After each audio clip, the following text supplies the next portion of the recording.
আশা করছি সবার স্বাক্ষর শেষ, আমরা দ্বিতীয় শপথ শেষ শুরু করছি। মাননীয় সদস্যবৃন্দ, এখন জুলাই জাতীয় সনদ সংবিধান সংস্কার বাস্তবায়ন আদেশ 2025 অনুযায়ী সংবিধান সংস্কার পরিষদের সদস্য হিসেবে সদস্য গ্রহণ ও সাক্ষ্য প্রদান অনুষ্ঠিত হবে। এই লক্ষ্যে আপনাদের ফোল্ডারে নীল রঙের একটি শপথপত্র সরবরাহ করা হয়েছে।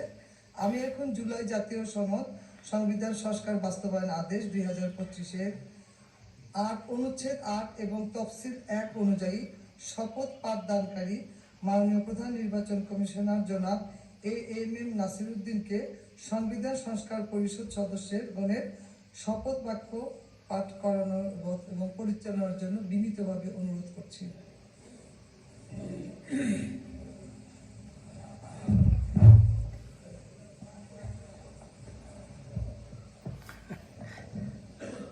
বিসমিল্লাহির রহমানির রহিম।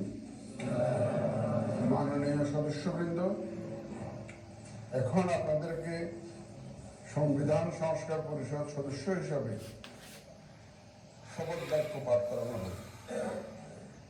আপনাদেরকে অনুগ্রহ করে দাঁড়িয়ে শপথ পাঠ করার জন্য অনুরোধ করছি। উল্লেখ্য যে আমি শব্দটি উচ্চারণের পর মাননীয় সংবিধান সংস্কার পরিষদ সদস্যগণ ডট চিহ্নিত স্থানে নিজের নাম পাঠ করবেন। আমি সংবিধান সংস্কার পরিষদ সদস্য হিসাবে সশ্রদ্ধ চিত্তে শপথ করিতেছি যে আমি যে কর্তব্যভার গ্রহণ করিতে যাইতেছি তাহা আইন অনুযায়ী ও বিশ্বস্ততার সহিত পালন করিব।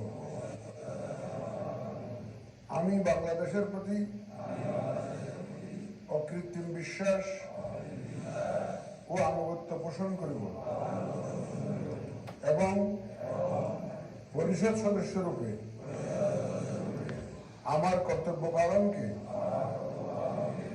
ব্যক্তিগত স্বার্থের দ্বারা প্রভাবিত হইতে দিব না। ধন্যবাদ।